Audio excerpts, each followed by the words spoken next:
Assalamualaikum warahmatullahi wabarakatuh.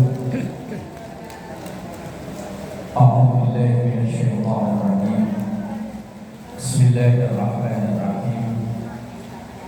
Alhamdulillahi rabbil alamin. Wassalatu wassalamu ala sayyidil mursalin wa ala alihi wa ashabihi ajma'in. Lillahi wa li syafa'ati rasulillah wa ya hadratil nabi Mustafa Muhammad sallallahu alaihi wasallam wa ala alihi wa ashabihi wa azwajihi wa dhurriyyatihi wa ahlihi kiram wa jami'i ummatihi al-muslimin wal muslimat wal mu'minin wal mu'minat wa kanu khususan pada kita Syekh Al-Imam Yahya bin Syaraf An-Nawawi Ad-Dimashqi wa li muassis hadhihi al-masjid al-muhtaram syirillahi lahum al-Fatihah. A'udzu billahi minasyaitonir rajim. Bismillahirrahmanirrahim. Alhamdulillahi rabbil alamin arrahmanir rahim maliki yaumiddin. Iyyaka na'budu wa iyyaka nasta'in ihdinas siratal mustaqim siratal ladzina an'amta 'alaihim ghairil maghdubi 'alaihim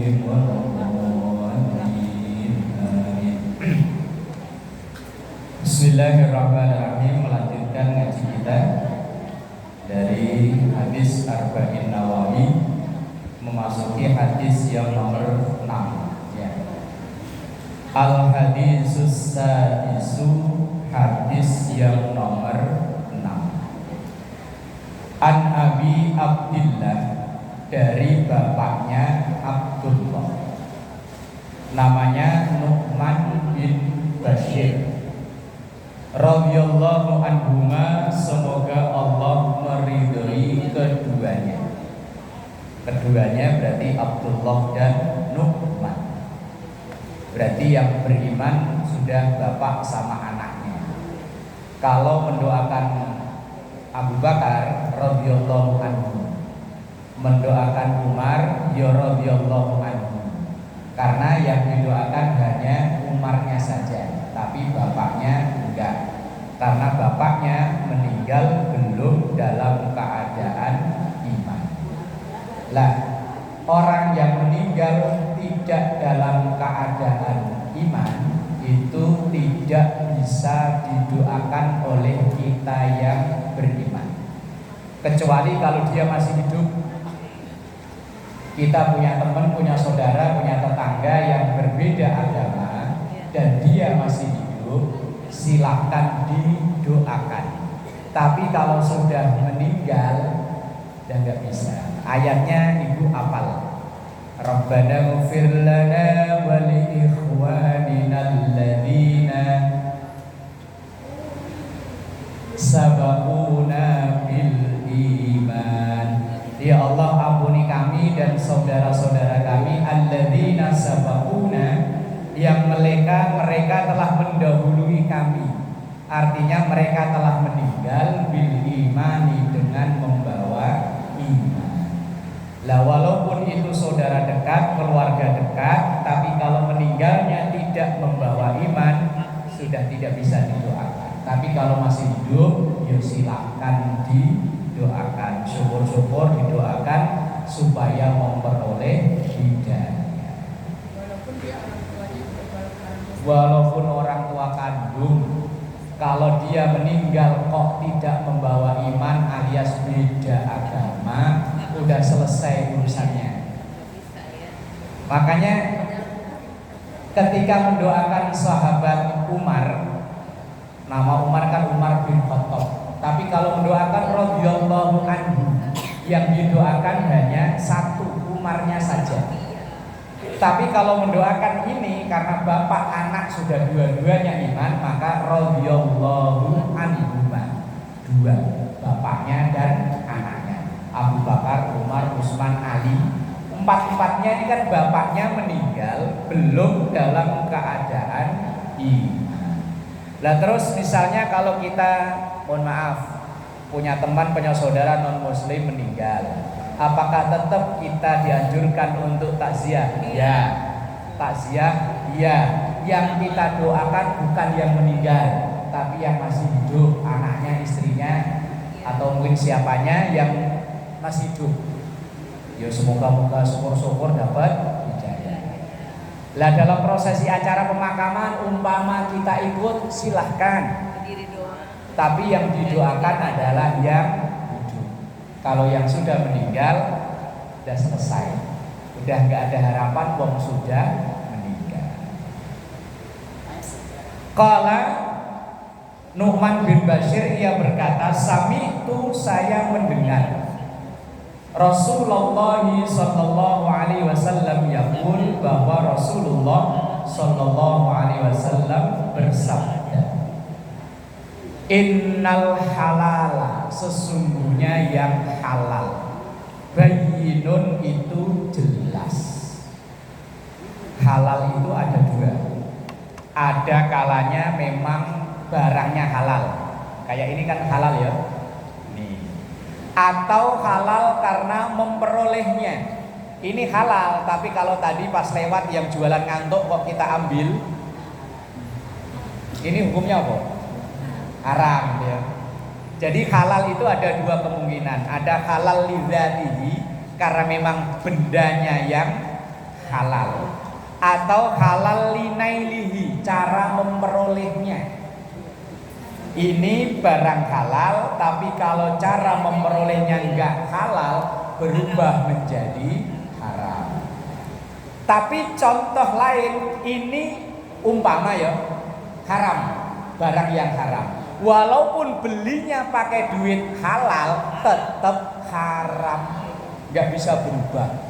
Umpama ada orang yang beli babi, dibacain bismillah 1000 kali, babinya tetap haram.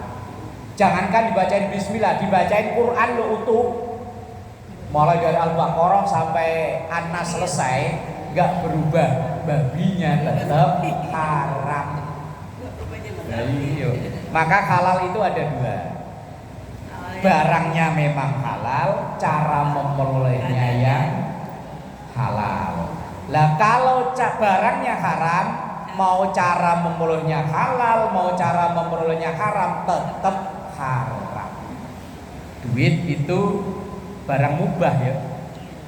Kalau menerima dari gaji halal, dari jualan halal, honor halal.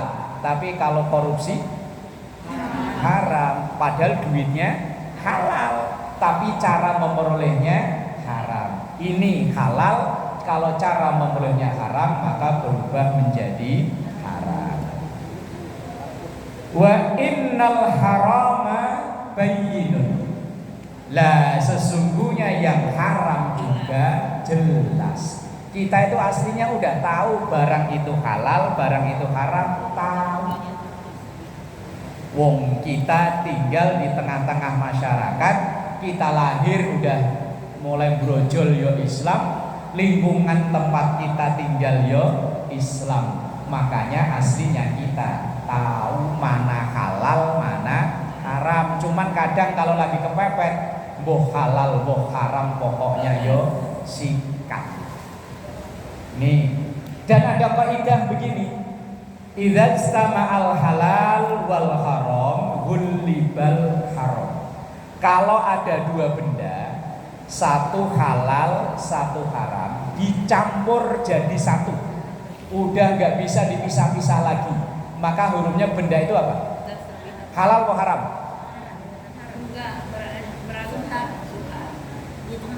Ini kan halal, ini kan? Ini halal. Terus dicampur umpama barang haram dimasukin, umpama narkoba masukin ke sini, dicampur jadi satu dan udah nggak bisa dipisah-pisah lagi, hukumnya haram. Walaupun yang haram jumlahnya sedikit, yang halal jumlahnya banyak, tapi kalau dicampur dan udah nggak bisa dipisah lagi, maka hukumnya haram. Umpama ini loh kan halal, dicemplungi racun tikus. Ada yang masih berani minum? Enggak. Walaupun racun tikusnya cuma setetes doang, enggak banyak.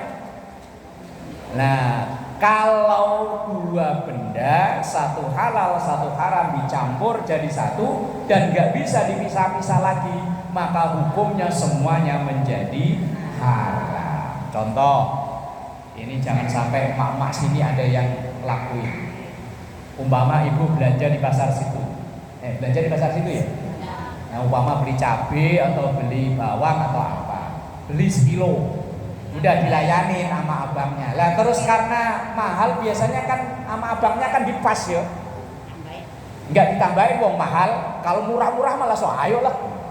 Lah sama kita terus bang tambahin kek, abangnya belum bilang apa-apa kita udah ngambil, masukin ke plastik, langsung buntel ulang. Ini bawang sekilo yang jumlahnya lebih banyak, terus kita ngambil paling cuma berapa biji sih ya? Ada 10 paling gak nyampe ya? Paling 3 atau 5 dicampur jadi satu, maka semuanya menjadi hati-hati.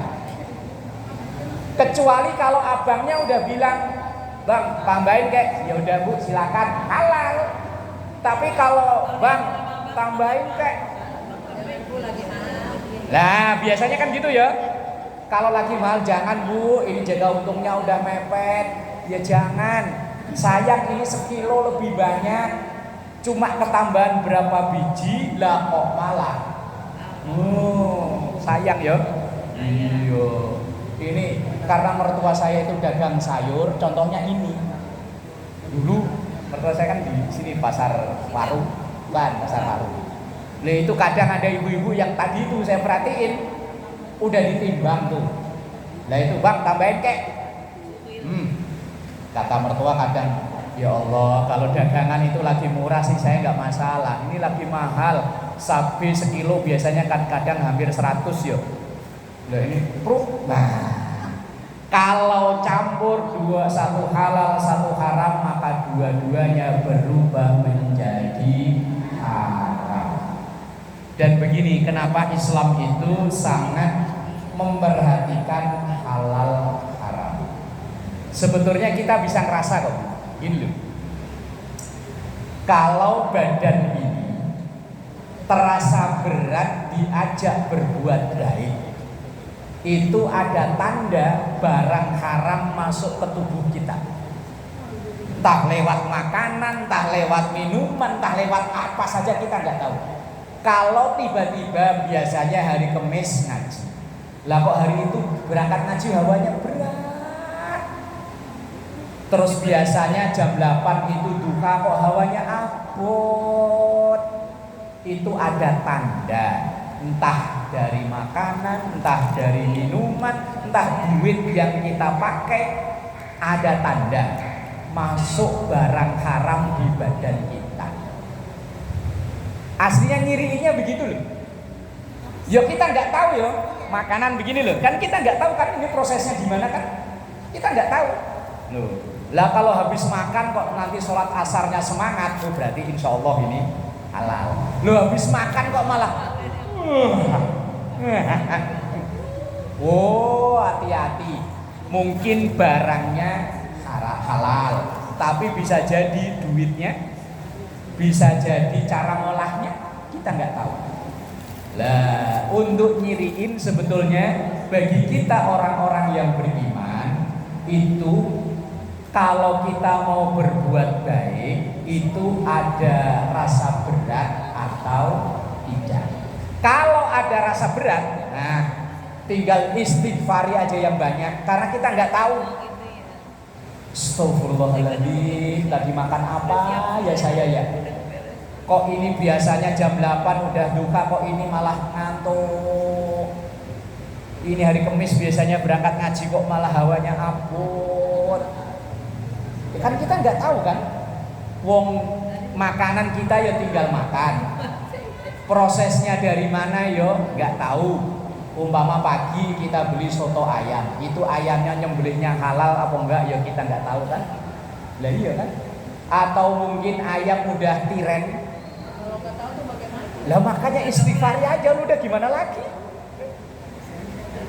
Yes, pokoknya gampangnya bagi kita orang yang iman, ini kok badan ini terasa berat, untuk diajak berbuat baik itu ada tanda barang haram masuk ke tubuh kita. Kita udah hati-hati, cuma yang kita makan itu kan kita tinggal makan. Kecuali orang yang di daerah ayam miara sendiri, ikan miara sendiri, padi nanam sendiri. Lah kita kan nggak tahu ya. Asal pagi pokoknya datang ke tempat nasi uduk, ya kita nggak tahu tuh berasnya prosesnya kayak apa, yo nggak tahu. Lah terus gimana? Astagfirullah. Makanya banyak-banyak istighfar, banyak-banyak doa mohon ampun Allah, karena kita nggak tahu. Kita orang kota ini makan tinggal makan, baju tinggal make. Ini aja, ini kan bukan air murni ya, kan udah ada campuran bahan-bahan tertentu ya, yang kita bukan ahlinya ya nggak tahu ya. Walaupun kita bilang ini air bening, air putih, tapi tetap udah ada bahan campuran. Apalagi makanan begini nih. Ini bahannya dari opo ini? Kelapa ya. Terus apa lagi? Plastiknya. Kita nggak tahu. Wes pokoknya umat akhir zaman ini susah untuk menyeleksi barang yang masuk ke dalam tubuh kita. Saya pernah nanya ke kiai di Jakarta yang saya anggap beliau itu orang alim, orang warok itu jaga diri. Kiai, kita orang hidup di kota begini, ada nggak kira-kira yang makan 100% halal? Jawaban beliau nggak ada. Dari penyembelihan ayam? Nggak ada. Nah terus gimana Kiai? Kalau ada yang halal 100%, itu kalau ada hujan, kita keluar di jalanan sono atau di lapangan langsung begini. Itu 100% halal. Kalau yang jatuh ke genteng, siapa tahu ada tai kucing di atas. Oh iya ya, iya. Tapi sekarang juga ada hujan buatan. Lah iya makanya. Lah terus gimana kita umat akhir zaman? Umat akhir zaman kayak kita ya sepenting tadi. Astagfirullahaladzim. Wong kita itu di mana-mana bisa terjerumus berpotensi dosa. Wong selesai ngaji gini aja deh. Doa yang diajarkan kan kafaratul majlis juga ada istighfarnya kan ya? Ini loh selesai ngaji, baca kafaratul majlis itu kan ada kalimat istighfar. Karena bisa jadi pas ngaji begini ya timbul dosa. Ya kita duduk, begitu ada yang datang orang pakai kerudungan, menyang-menyong. Itu orang kontrakannya se-RT pakai kerudung masih dipakai aja. Udah ada payah pakai bros.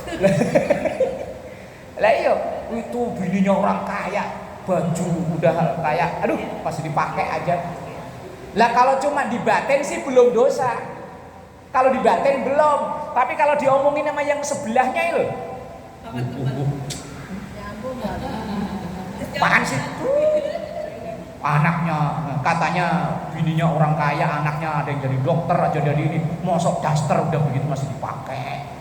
Yang sebelahnya langsung emang orangnya pelitnya naudzubillah. Loh, padahal lagi ngaji. Loh makanya selesai ngaji langsung baca kafaratul subhanakallahumma wa bihamdika asyhadu an la ilaha illa anta astaghfiruka. Wong ngaji ya bisa timbul dosa. Ada yang temen jarang ngaji ya diomongin. Tumben lu ngaji. Oh, sebelahnya iya ya, tahu aja kalau ada besek gede. Ya Allah. Ya begitulah. Kita umat akhir zaman solusinya istighfar. Ini saya mohon maaf, biasanya sampai jam 2 lebih karena ada keperluan tertentu. Saya mohon maaf, insyaallah disambung di pertemuan berikutnya. Wallahu a'lam bishawab. Al-Fatihah.